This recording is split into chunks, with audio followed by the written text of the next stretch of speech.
Muzzaz! What's up, everybody? Forever Evil is in the books, and it threatened to change the DC universe forever. But did it? Today we have an all-star panel to discuss it. First, here in the flesh, from IGN LA, it's Joshua. Hey, Joshua. Hey, Greg. Nice to see you. It's good to see you. How are you? Great, man. Great. Then, not in the flesh, but still exciting, Steve from Comic Book Resources. Hi. Hey, Greg. Nice to be here. Thanks for having me. Pleasure to have you. And then Vanita from Newsarama. How you doing? I'm doing good. Okay. Hi. We're super excited. It's all out. It's finally done. Forever is Evil is in the books. First question is the big one. Joshua, did it change everything we know about the DC universe? It certainly, in a huge light, that the fact that Lex Luthor is now, for all intents and purposes, a hero, a savior of mankind, where the three Justice Leagues failed, where he succeeded. So that's huge, and that is a completely different DC universe. I say yes. Like they for once, it actually did change the universe as we know it. Steve?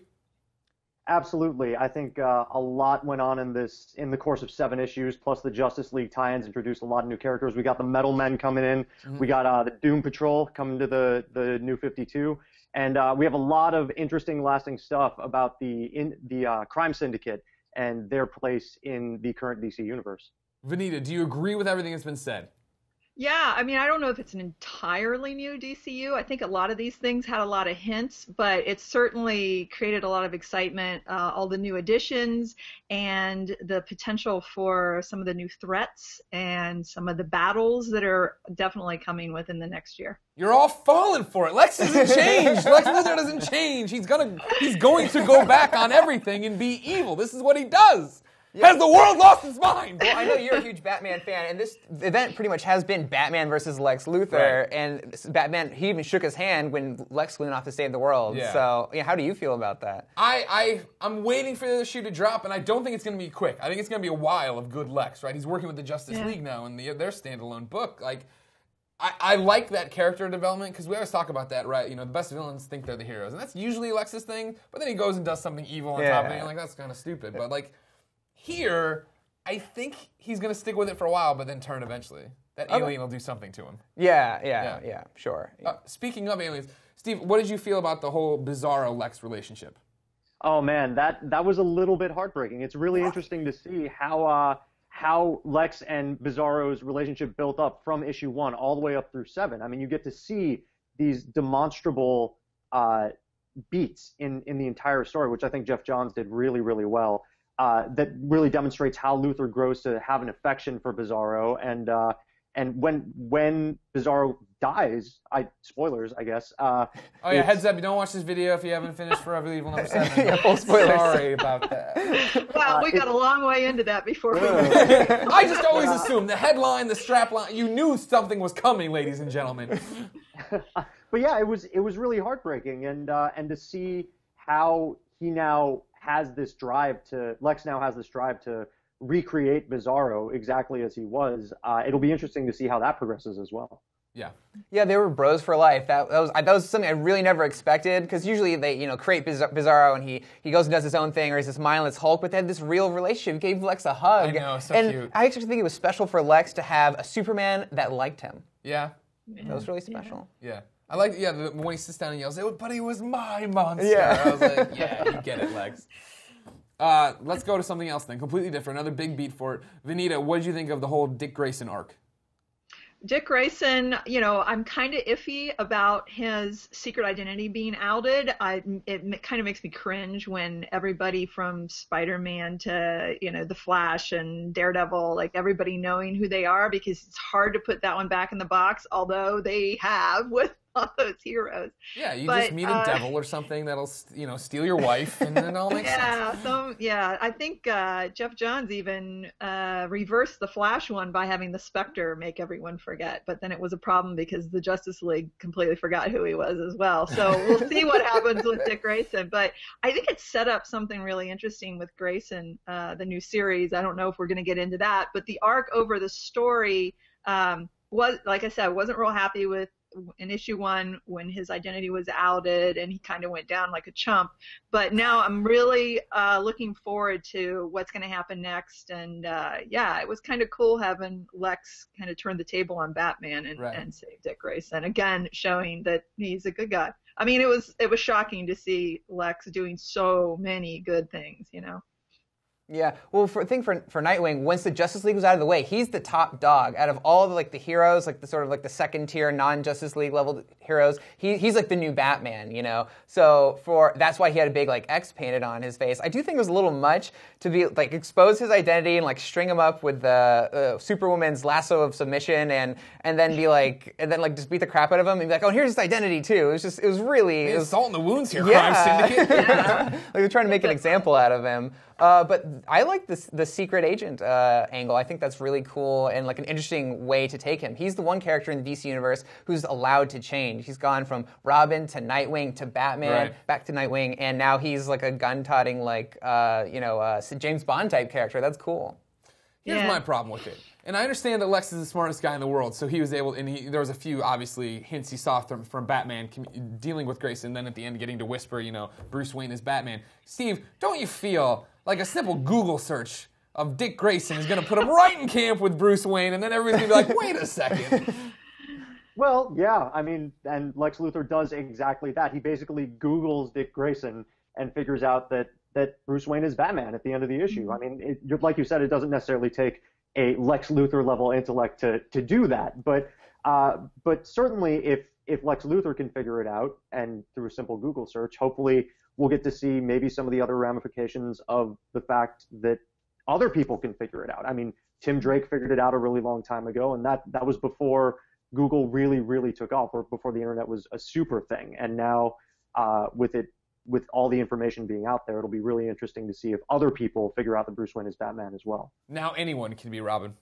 Yeah. All right, Joshua. We've been talking about Batman here, talking about this little Batman. He was doing some stuff out there. The other big thing, and it wasn't even really explored all that much, Lasso of Truth, he has a connection to Wonder Woman. Oh my gosh, be still my heart. Okay. It definitely was implied that Batman he has feelings for Wonder Woman. They're like, we need this lasso to put it on Firestorm, and it'll pull out Wonder Woman and release the Justice League. And he goes, oh, I can do it. Give me the lasso. We've been friends a long time. He says something like that. We've been teammates for a long time. And Catwoman goes is that all? And you have to wonder. They haven't built up to it, so it's sort of like a shock. But I could definitely see a love triangle between Superman, Wonder Woman, and Batman. Yeah. Vanita, do you see that as well? Do you think that's a possibility here as we move forward? Well, yeah, and I think it's some of the fan favorite stories from the past have been where, there's this implied relationship between Batman and Wonder Woman, or they've kind of tried it out. I don't know if those two characters quite go together. I've never really seen it working. What? Whoa! You never watched Justice League? You never watched Justice League Unlimited? Exactly. It works, lady, all right? I just don't know about the Amazon princess in the Batcave, but whatever. But, I was surprised how much I'm enjoying Superman and Wonder Woman together. Yeah, me too. Which I'm really liking that title and what Charles Soule is doing with that. So, hey, the more the merrier. She's a modern woman. She can have more than one guy in the Trinity, right? A whole new meaning to the DC Universe Trinity right there.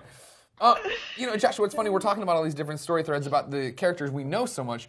How did you feel the Crime Syndicate played out in this? They were, the stars of the series for the most part, without, Lex's perspective, but they were everywhere, and then in the end, they went down hard. They went down. I think they got what they deserved, though. They were evil, and it just goes to show that, well, first Lex was saying, I'm the bad guy in this world. I'm the guy who runs this world. You're not going to do this. And so they all got taken out. Atomika got stomped on. That was awful. In issue 6, Johnny Quick got his leg iced, and then he was killed by Alexander Luthor. I can't say what's his power word? His power word is Mazaz! Mazaz! Yeah. You got to stop and think about it. It's wait, what is it? Yeah, Mazaz. And so, there was you take no prisoners. I take that back. They took Superwoman prisoner, and she's still pregnant with Alexander Luthor's baby. Horrible. A horrible villain baby. Yeah. Just chilling out in Earth. Great. That's what we needed. Well, that's got to be Alexander Luthor Jr., right? She told 3 different people in that comic that's the dad. I'm so still I don't even wondering know. Who it could be. Yeah. It seems like she switched the father to whoever they needed for the allegiance.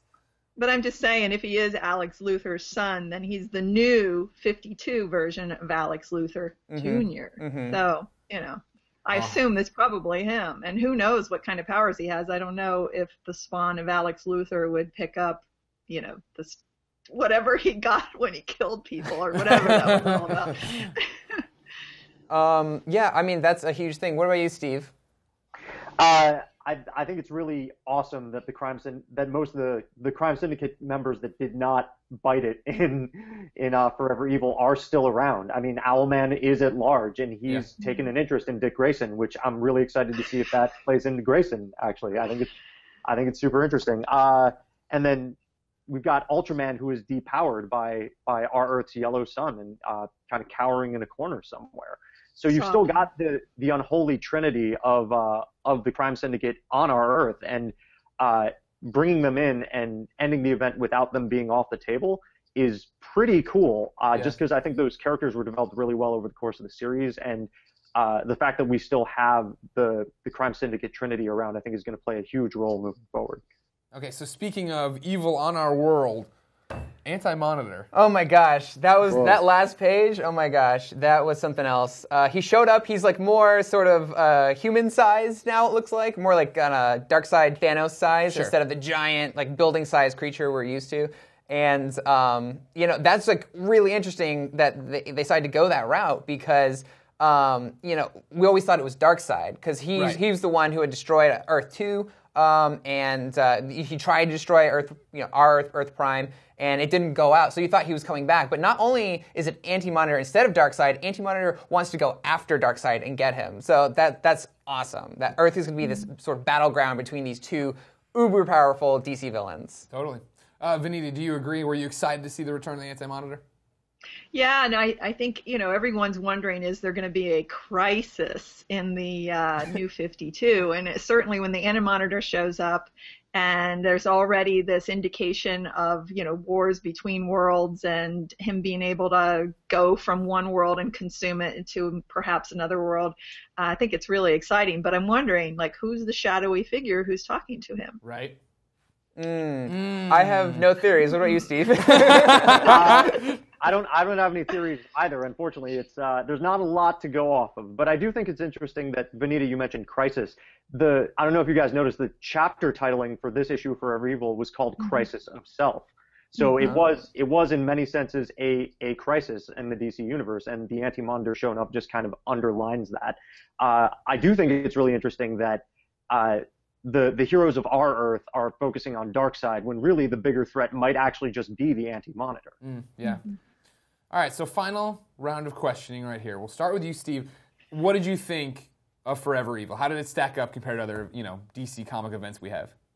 Well, if you ignore the fact that the conclusion was a little bit late coming, I think it actually hangs together pretty well. It's pretty solid all the way through. I think there were a couple of artistic hiccups that I would have liked to have seen smoothed out a little bit more. But overall, I think the plotting was really strong. I really liked how it bounced into all the Justice League books as well, so you get a little bit more context. But if you just read the core 7 series, you get a full story. I did it the other day, and it hangs together a lot better than I think a lot of recent DC events have. Nice. Vanita? I think Geoff Johns is becoming kind of an expert at these big explosive events at this point. As I said, issue 1 kind of shocked me. I wasn't real happy with what happened to Dick Grayson, but I feel like over the course of the series, particularly with the Bizarro Lex Luthor stuff and some of the villain moments, it really won me over. And man, this issue, I think, more than any of them, really delivered. Of course, it had the extra pages to do so, but all these conclusions just really made the whole thing feel very exciting. And then you, Joshua, here in the flesh. Yeah. I'm really pleased with it. I thought it was a great just character arc for Lex Luthor that we'd never seen before, something really cool. And we got to see Sinestro come back for like a hot second. He's one of my favorites. I really think Geoff Johns and David Finch, they did a great job. So good work, guys. And it did suffer, from delays. Actually, I almost enjoyed this last delay because it made me wait for it that much more. The anticipation was fever pitch, and I could not wait to read this issue. The end, the last issue was sort of plagued by the need for events to just set up future storylines. But really, at its heart, it's this great Lex Luthor story. And we found out that story about his sister, who he failed, and he came back, and it turns out she was still alive, but she was crippled. And so that was just really heart-wrenching, the stuff with Bizarro. So it was really great Lex Luthor story. Definitely one of the best DC events in recent memory. Great. Well, thank you all for your time. Thank you so much. Everybody go check out Steve at Comic Book Resources, Vanita at Newsarama, this guy, Joshua, at IGN. But of course, ladies and gentlemen, let us know what you thought of Forever Evil. Sound off in the comments, share this video with your friends, and then keep coming back to IGN for everything cool about comic books.